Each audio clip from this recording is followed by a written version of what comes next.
Molweni bangcwele, molweni.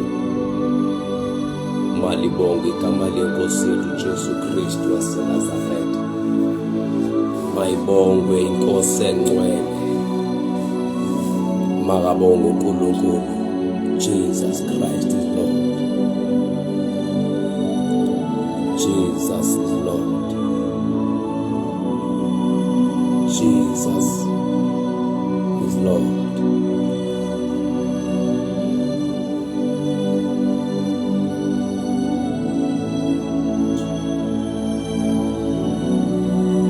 My God, my Jesus. Molweni bangcwele, molweni. Nalibulisa ngegama likaJesu. Nalibulisa ngegama likaJesu. Mighty name of Jesus. Molweni bangcwele, molweni.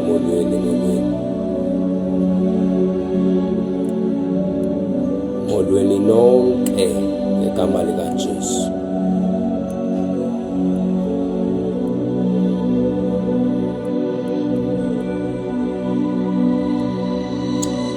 Molweni nonke.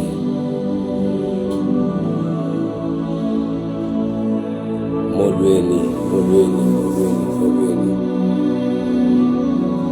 Selikhona bangcwele uSunday namhlanje. We thank God for everything that He has done for us. Sibonga umusa kaNkulunkulu. Sibonga ukuncedwa nokugcinwa kuKristu. Molweni, I welcome everyone in the wonderful name of Jesus Christ, the Son of the living God. Selikhona ke bangcwele kuSunday namhlanje. Sibonga uNkulunkulu kuyo yonke into ayenzela impilo zethu.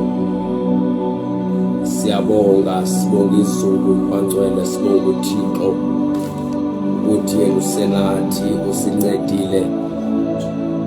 Sathola lolu suku lwanamhlanje.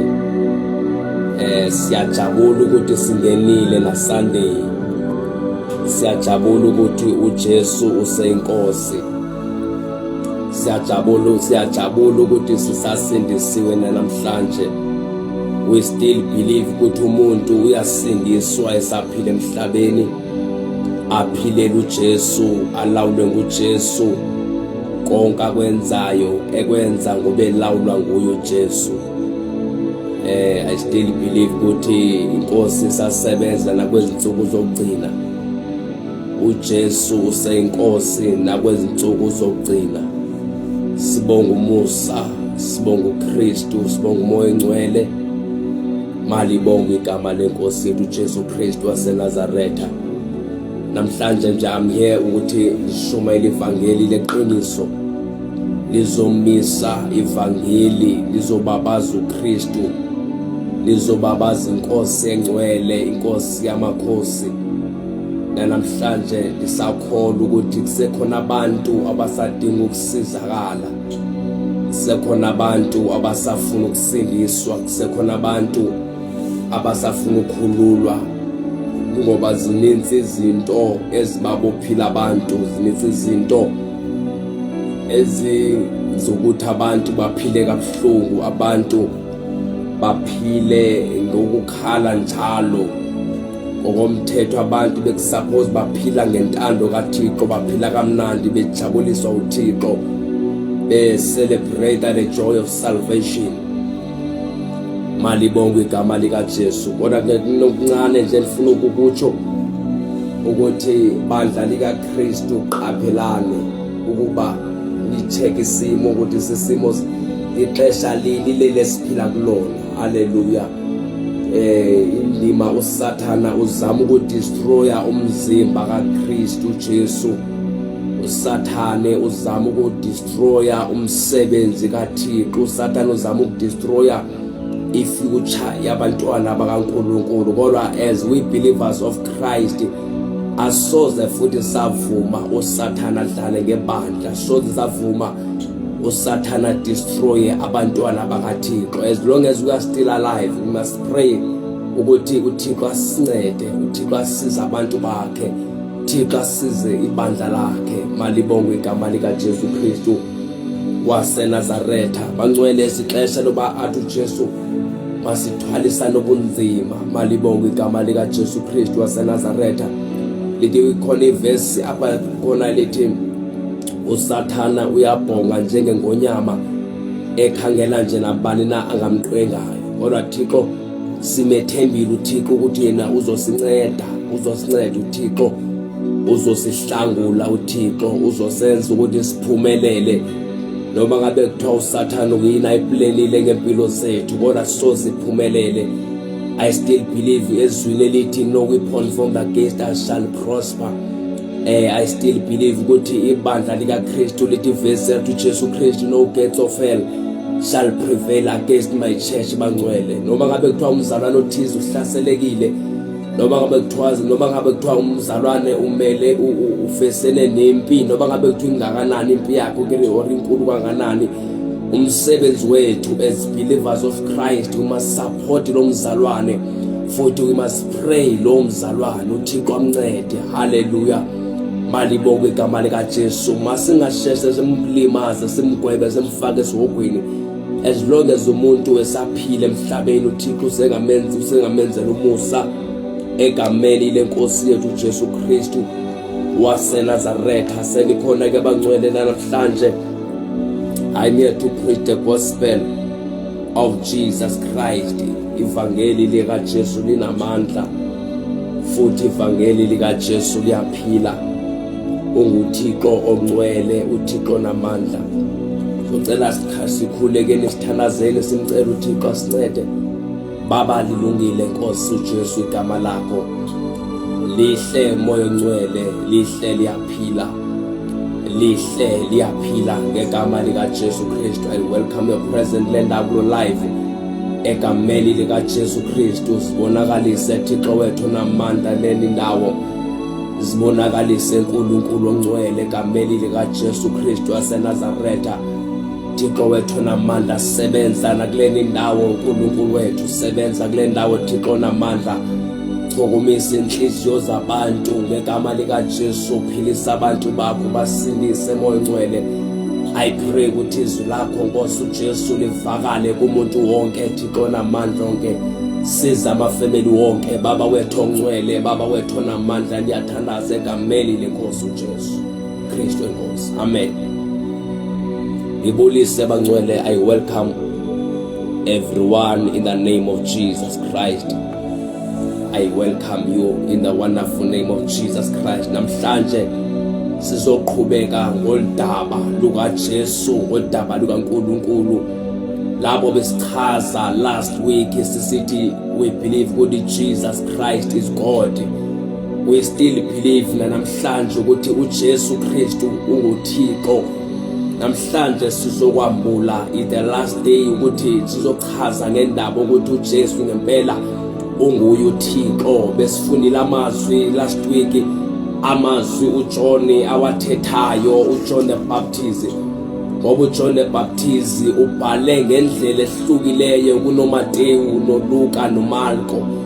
uJohn ubona uJesu enguNkulunkulu. uJohn wambula isecret, wambula into from the beginning. Wilanda abakhona kwakudala izulu nomhlaba, abakhona uMoses wabhala ngoGenesis chapter 1 verse 1 athi uNkulunkulu wadala izulu nomhlaba. Malibongwe igama likaJesu.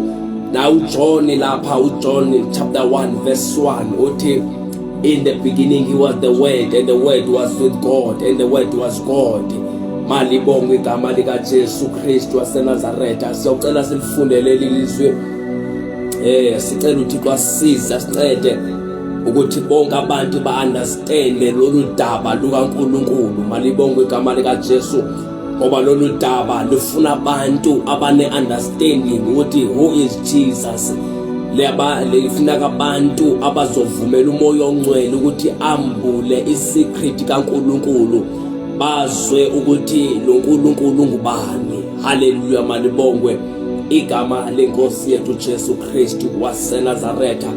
Namhlanje we still preaching the gospel of Jesus Christ. Linamandla ivangeli, linamandla igama lika Jesu. Lona linikeziwa amagama, linikezwa amandla ezulwini, linikezwa amandla emhlabeni, linikezwa amandla phasi komhlaba ukuthi igama lika Jesu Kristu libe namandla futhi likhulule futhi lidilize konke kwinqaba zobumnyama, lidilize libhidlize. Lithi iBhayibheli lithi izwi likaThixo bonifuna izwi in the book of Genesis chapter 3 apho uNkulunkulu wathi imbewu wesifazane uyochoboza inyoka ekhanda lenyoka. Amalibongo igama lika Jesu Kristu waseNazaretha. uJesu wafika emhlabeni wabethelwa ku the day lapha khona kufezekiseka uGenesis chapter 3, the day uJesu elengesiphambanweni ebethelwe eCalvary. Wafika umsindisi wethu, wafika umkhululi wethu, indoda yamadoda uJesu Kristu othi bonke abamethembayo, bonke abamamkelayo banikeza amandla negunya ukuba babizwe ukuba bangabantwana bakaThixo. Malibongwe igama lika Jesu Kristu. Sonke sathula ke bangcwele ukuvakalisa indaba ezilungileyo zobumkani bukaNkulunkulu. Malibongwe igama lika Jesu. Lithi izwi kaThixo inhloso kaNkulunkulu ingabonke abantu bangasindiswa bafikelele eqinisweni kuyazini inyaniso bamazi ukuthi uJesu he is God. Baba egameni lika Jesu malibongwe bangcwele, malibongwe igama lenkosi yethu Jesu Kristu waseNazaretha. Even the prophet Elijah, prophet Isaiah waprofeta. When you read in the book of siqale nje sifunde kuyona, malibongwe igama lika Jesu. Isaiah chapter 9 verse 6. Isaiah chapter 9 verse 6. Thank you Jesus Christ, thank you Jesus, thank you Jesus, thank you Jesus. Isaiah chapter 6, yes, chapter 6. Yes, it's chapter 6. Thank you Jesus, thank you Jesus, thank you Lord Jesus Christ. Moyo ngcwele siyabonga, siyabonga Thixo wethu, siyabonga, siyabonga, siyabonga. Thank you Jesus Christ, thank you Jesus, thank you Jesus, thank you Jesus, thank you Jesus.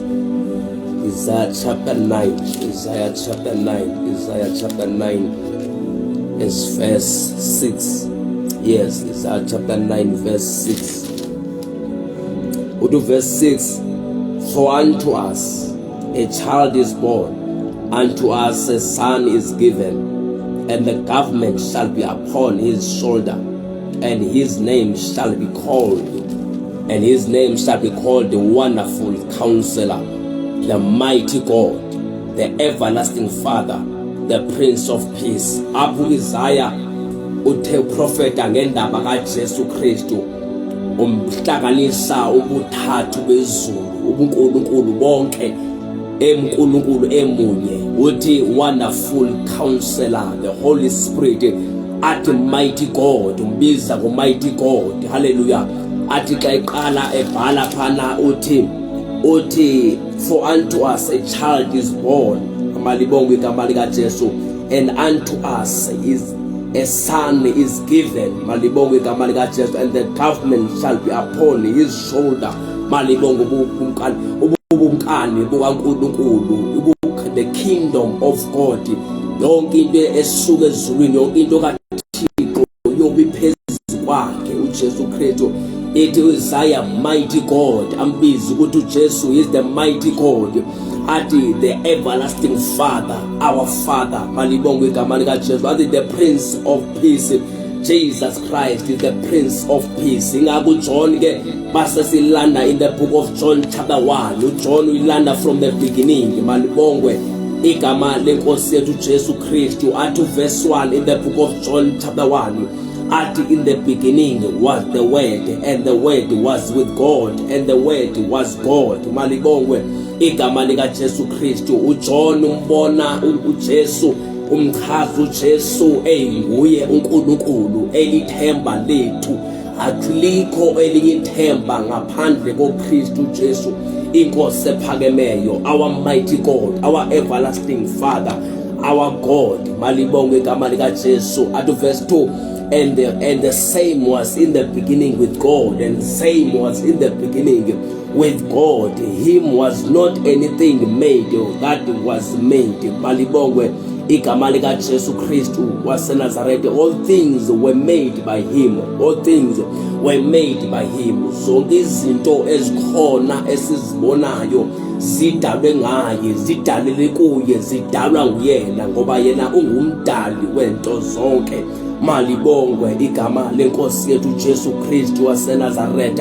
Lethi, and in him, verse 4, in him was life, and the life was the light of men, and the life was the light of men. Ukuphila, umuntu mayithola uJesu Kristu uthola ukuphila, ngoba akekho umuntu oza kuKristu Jesu esifa okanye elahlekane noThixo athi xa efika lahlwe ngaphandle. Akekho umuntu othi xa efika kuJesu ezozinikezela isimo sakhe sifane naqala. Umuntu ozilethayo kuye uThixo isimo sakhe siyatshintsha, ngoba yena uJesu, he is the life. Malibongwe igama lika Jesu. Sathola ukuphila okuphakade, ngoba uyayedwa owaletha ukuphila okuphakade. Malibongwe igama lika Jesu Kristu waseNazareth.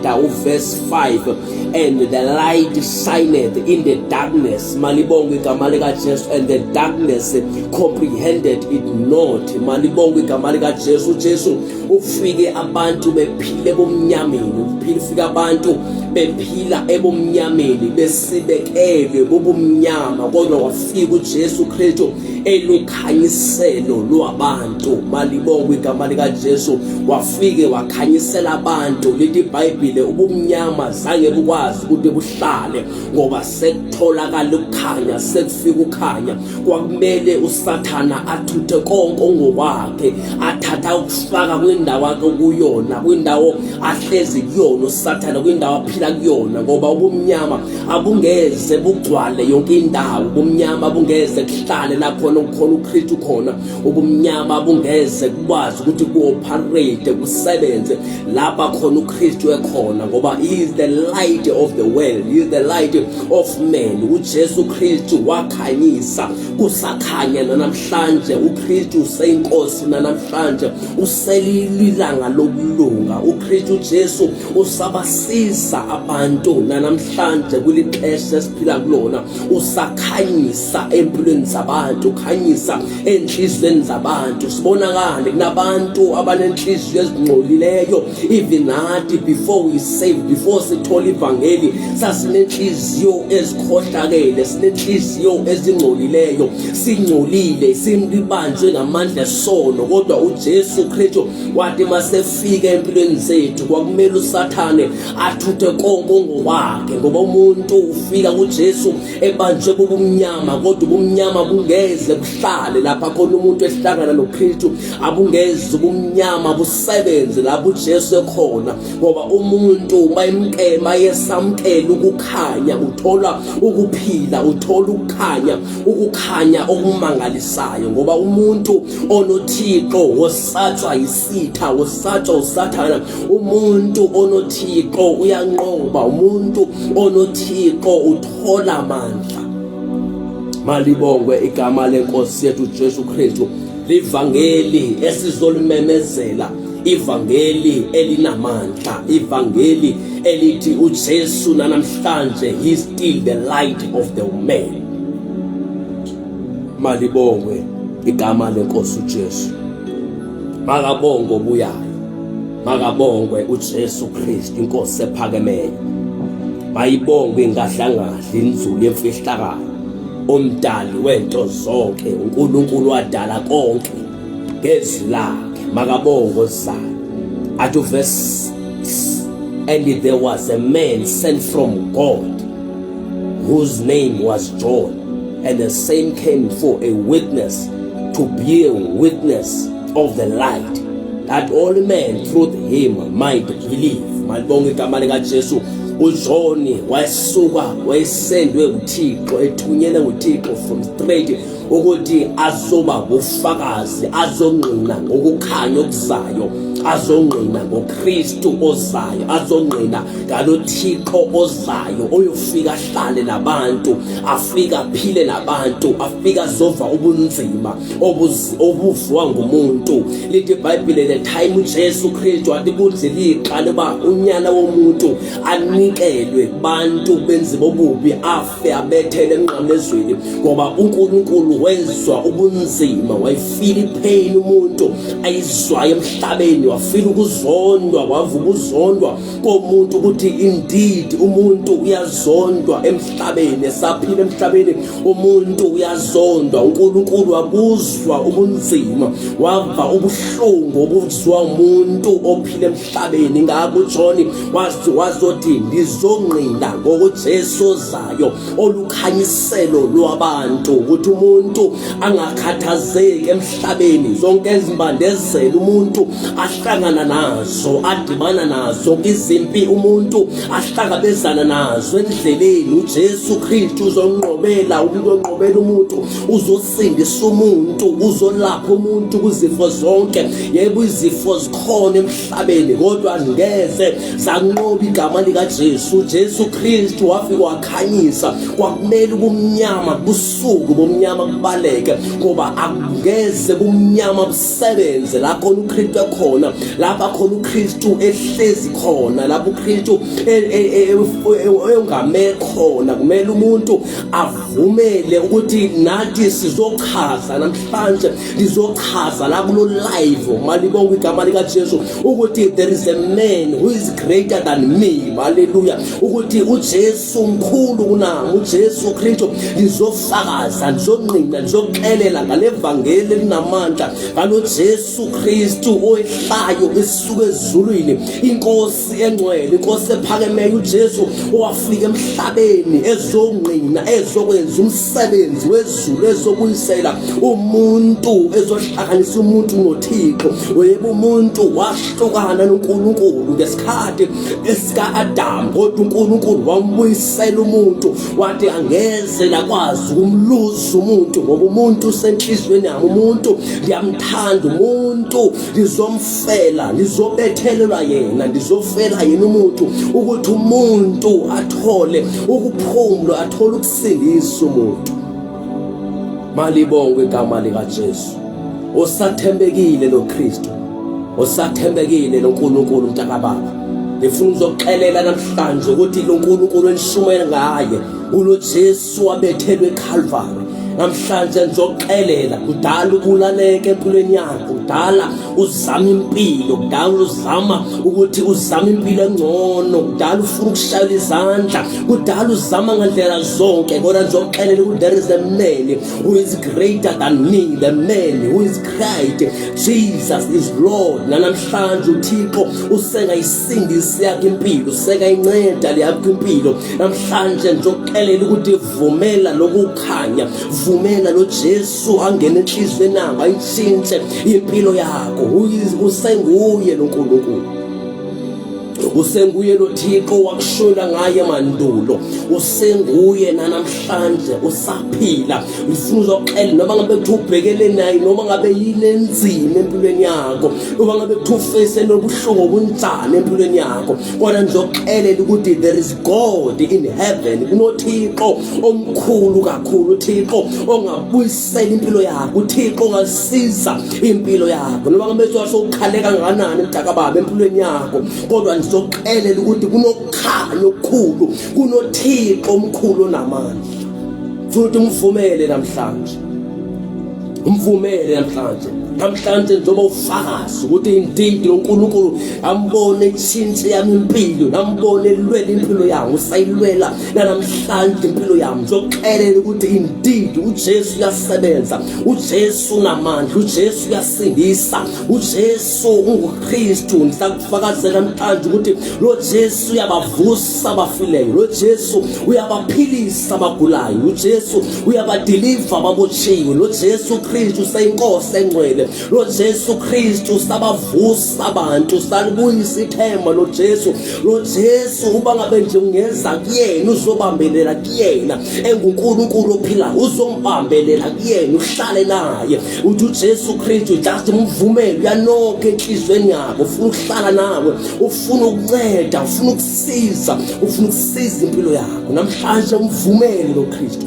mvumele lo Nkulunkulu, mvumele lo Thixo ongcwele, mvumele ahlale enhlizweni yakho, asebenze empilweni yakho, mvumele atshintshe isimo sakho, mvumele lo Thixo aze kuwena, mvumele lo Thixo, mvumele lo Nkulunkulu. Lithi iBhayibheli bayifike enhlizweni yakho, ufike ubumnyama kubaleke, into enhlungu bekuhlupha, ukubulaleka kwakho bekuhlupha, buyabusuka buyahamba, ngoba bekuthiwa uhlaselwe imimoya yobumnyama. Lo Jesu mayesefika ufika khanyise, ufika yonke into ibaleke, yonke into ibingengcolile, yonke into ibingafuneka emzimbeni wakho. uJesu mayesengena enhlizweni yakho, ufika asuse ukungcola, ufika asuse iziqalekiso, onke ama-curses uSathane ayikhesa ngawo, uJesu ufika wasusa.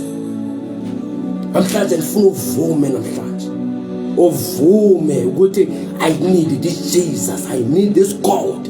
Ndifuna athixo atshintshe isimo sami. uNkulunkulu uyashintsha isimo somuntu, uyashintsha isimo somuntu, noma bekuthiwa sibhed kangakanani, okanye mhlawumbe obanye abantu bese beqalekisile, begqibile ngempilo yakho, abathakade bese begqibile ngempilo yakho, ukuthi soze ube into emhlabeni, soze ube into empilweni yakho, bagubhele into zakho, babophe igama labo, bathatha izithombe zakho. Kodwa namhlanje ngizokumemezela ukuthi kunokukhululeka kwakho, namhlanje kukhona ukukhululeka kwakho, namhlanje uyasinda, uyakhululeka, namhlanje uyaphiliswa ngegama likaJesu.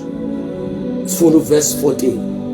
And the word became flesh, and the word was made flesh and dwelt among us, and we beheld his glory, the glory as only begotten of the Father, full of grace and truth. Hallelujah. Namhlanje isifiso sami ukuthi lo Musa kaKristu wafika naye makusebenzele namhlanje. Lo Musa kaNkulunkulu makakusize nawe namhlanje. Lo Musa kaThixo makakwenzele okuhle namhlanje. Lo Thixo, lo Musa kaNkulunkulu leqiniso likaKristu makakuvulele iminyango evalekileyo. Lo Musa kaThixo ongcwele makakusize ifamily yakho. Lo Thixo, lo Musa kaNkulunkulu makavule yonke iminyango, makakuphilise lo Musa, makakusize, makakuphakamise lo Musa. Namhlanje isifiso sami ukukubona uhleka, ukubona ujabulile, ukuthi lisiziwe umusa wenkosi yethu uJesu, nomusa kaKristu makakusebenzele nawe mntaka baba, makakusebenzele mama wami, makakusebenzele tata wami, makakusebenzele mntomtsha, makakusebenzele mntana omncane. Lo musa kaThixo wafika noKristu emhlabeni, makakusize. Isifiso sami ukukubona nawe ujabula, ukubona nawe uthole lento obuyifisa empilweni yakho, ukubona nawe le ufumana lento obuhlezi uyidinga njalo, lento ubukade njalo uyikhulekela. uThixo makakusize namhlanje. Isifiso sami ukuthi lo musa akuphakamise, ngoba umusa kaJesu uyaphakamisana. Umusa kaJesu noma bekuthiwa uzothi ugqibile mhlawumbe ufuna uzibulala empilweni yakho, ufuna uqala ukuthi ungabi sazibulala, lo musa kaNkulunkulu uzokusiza namhlanje, uzosizakala, uzoncedakala, ungabi sathatha lentambo, ungabi sathatha lamapilisi ofuna uzibulala ngawona. Uthi uJesu Kristu, I am there ukuthi ngizokhulula, I am there to set those who are in prison, I am there to set free, I am there ukuthi ngizosindisa laba bantu ababotshiweyo umbuso bomnyama. Ngizomemezela namhlanje ukuthi umusa kaThixo akusize mntakababa, akusize mntakababa, mawusizakale nawe mntakababa. uNkulunkulu leli lizwi eladala, leli lizwi eladala umhlaba nezulu laphenduka laba inyama, sambone ehlezi nabapostoli according to scriptures. Sahlala nabapostoli, wakha phakathi kwabantu, wabonwa ngabantu abaninzi, bambona ukuthi indeed he is God, he is the Alpha and Omega. Sikhumbula ngelinye isikhathi, ngelinye ilanga lapho uJesu evukile ekuseni, elithi kunendoda ekuthiwa uThomas wayengakholwa ukuthi uvukile. Yebo wayizwile ukuthi uJesu uzovuka kwabafile, kodwa le ndoda yakhohlwa ukuthi uJesu uzovuka after 3 days. Kodwa lithi iBhayibheli likaNkulunkulu ophilayo lithi le ndoda uThomas wathi maseke mbona wafakaza, wathi my God, hallelujah, wambona uJesu enguye uNkulunkulu. Namhlanje nami isifiso sami ukukubona ukuthi kawubheka kuJesu Kristu, umbone enguye uNkulunkulu ophilayo, umbone engahluleki, engu-Alpha and Omega, engu-first and last, he is the great monster. Ifuna namhlanje ufazi ukuthi lo Nkulunkulu uyaphila, uhlezi esihlalweni sobukhosi bakhe. Unguye usonini nanini, unguyise wabahlolokazi, unguyise wenkedamo, unguNkulunkulu ophilayo, unguThixo ongcwele ongayisiza yakho empilo. Thixo laba ngakusiza mntakababa, Thixo ngakusiza. We are preaching the gospel, the undiluted gospel, ivangeli enamandla.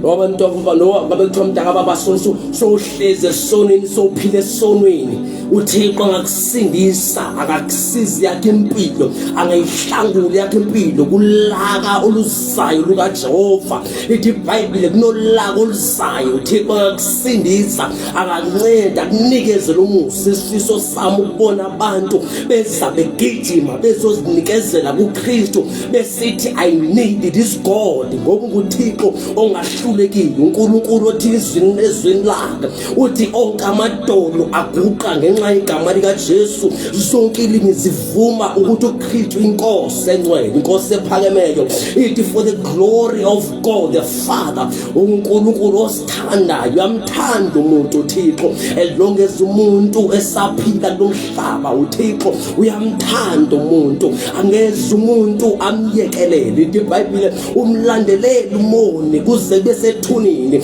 uyodala ungena ethunini, uThixo ekulandelelela. Namhlanje it is a day of salvation, it is a day of grace, lapho uNkulunkulu ezokwenzela umusa. Namhlanje ifuna uvume uthi I need this God. Funa namhlanje uvume uthi lo Jesu ngiyamdinga empilweni yami, uthi lo Jesu Kristu ngiyamdinga empilweni yami.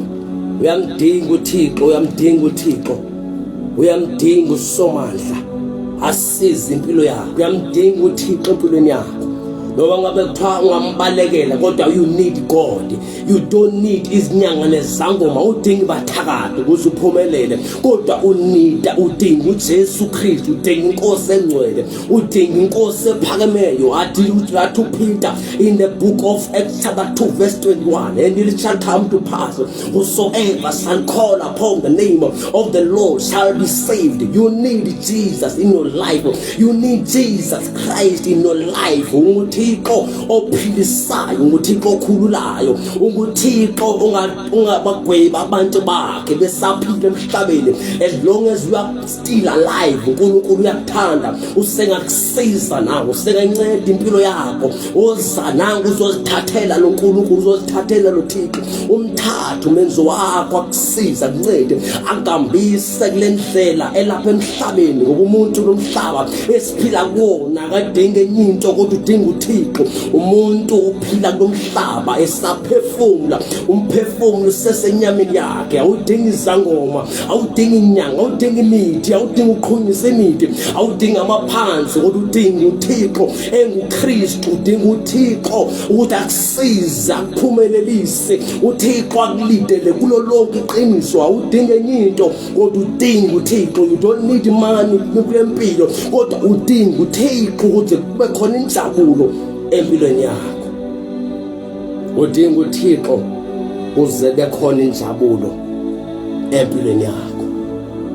Uyabonelela yena, uyabonelela yena, uyabonelela. Nina nonke enibulalekayo zani uJesu Kristu. Utshilo amemezela wathi impilo zenu imiphefumulo yenu ifumanela ukuphumula, hayi imizimba yenu kodwa your souls inoyifumanela ukuphumula, ngoba uThixo unendaba nomphefumulo, unendaba nalento ezothi ephila phakade. uJesu Kristu wathi mayisedala umuntu, wathi umuntu ungafane naye. uThixo wadala thina ukuze sifane naye, simfuze, sibe nobukhosi, sibuse emhlabeni ukuze singafi. Akunanto engasibulala umuntu namhlanje uphila, abanye baphila outside the kingdom of God, abanye baphila ngokubulaleka. Kodwa namhlanje lizomemezela ukuthi wozana kuKristu. Nansi inkosi engcwele, nanku uNkulunkulu angayisiza impilo yakho. Malibongwe igama likaJesu, makabongwe uNkulunkulu ophilayo, makabongwe. John chapter 8 verse 58. John chapter 8 verse 58. He is God. I speak that which I have seen with my Father, and you do not do. Verse 58. Yes, verse 58. Jesus said unto them, Verily, verily, I say unto you, before Abraham was, I am. Malibongwe igama likaJesu. Abuti Jesus said unto them, Verily, verily, I say unto you, before Abraham was, I am. He is God, Manuel. He is God. He is Jesus. Thank you, Lord. Thank you, Jesus. Thank you, Jesus. Thank you, Jesus. Thank you, Jesus. Thank you, Jesus. My God, my God, my God. My Jesus. Uyabusa lo Nkulunkulu. Uyabusa lo Kristu. Iyabusa inkosi engcwele. Iyabusa inkosi ephakemeyo. Uyabusa uNkulunkulu ophilayo. Uyabusa uThixo. Malibongwe igama lenkosi yethu uJesu Kristu waseNazaretha. Namhlanje ngihlalani wozani nandi ivangeli. Naku Kristu inkosi engcwele, naku Jesu. Naku Thixo ongayisiza impilo zenu, naku Thixo ongasiza impilo zenu. uNkulunkulu ongasebenzela impilo zenu, ongalisiza niphiliswe, nisindiswe. Nansi ngahlangahla inkosi engcwele, naku Kristu obuyayo, uKristu Jesu omNazaretha ongcwele. Malibongwe igama lenkosi yethu Jesu Kristu waseNazaretha. Sendiyathandaza, sendithandaza bukhona khona le ndawo othi lo Jesu ngiyamdinga empilweni yami, ayisiza impilo yami. Ngaphambi izandla zakho nje utshondela amazwi phambi kwami othi inkosi uJesu Kristu, ngiyabonga ilizwi lakho namhlanje yakwamkela. Ngene enhlizweni yami, tshintsha impilo yami, sebenzele impilo yami. Moya ongcwele siza mina ngegama likaJesu. Namhlanje ngamkela wena Jesu, ngingumntwana wakho ngegama likaJesu Kristu inkosi. In Jesus, amen. Usindiswe mntaka baba, Thixo uncedile ukusizile. Hlala kuyena, ungaguquki, ungatshintshi. Hlala uhleli kuye. UnguThixo nomusa, unguThixo ongcwele. Khona ke abangcwele letshumayelo nayithola ku-YouTube, na subscribe nje uthi nje Evangelist Mvakade, uzonithola lapha ku-YouTube. Phinde like i-Facebook page yami ethi The Last Revival Soul Winning. likhona la khona, ophinde futhi unifollowe khona kule page egameni lika Jesu, phinde unifollowe ku TikTok unikhona egameni lika Jesu Kristu. uNkulunkulu alibusise egameni lika Jesu Kristu. Baba ngiyabonga moya ngcwele mona amandla ngalolusuku namhlanje ngegama lika Jesu. Kusathembekile ke uNkulunkulu senguThixo ongcwele, sewuThixo namandla. Thatha indawo ke moya ngcwele egameni lika Jesu, sebenzela abantwana bakho, imizi yonke, amafamily wonke egameni lika Jesu Kristu waseNazaretha. Father, I still believe ukuthi you are the change impilo zabantu, ulukhanyiselo lwabantu egameni lika Jesu. Abaninzi moya ngcwele beza kuwena bazosindiswa, bazophiliswa ngegama lika Jesu Kristu. Baba bancede, bakhulule moya ngcwele in Jesus name. Baba ufezekise zonke izidingo zabo Thixo namandla onke, bavulela iminyango evalekileyo Thixo namandla. Bring light upon them egameni lika Jesu Kristu. Baba deliver people God egameni nasegazini lenkosi yethu Jesu Kristu waseNazaretha. Moya ngcwele ndiyathanaza, in Jesus name we pray, amen, amen.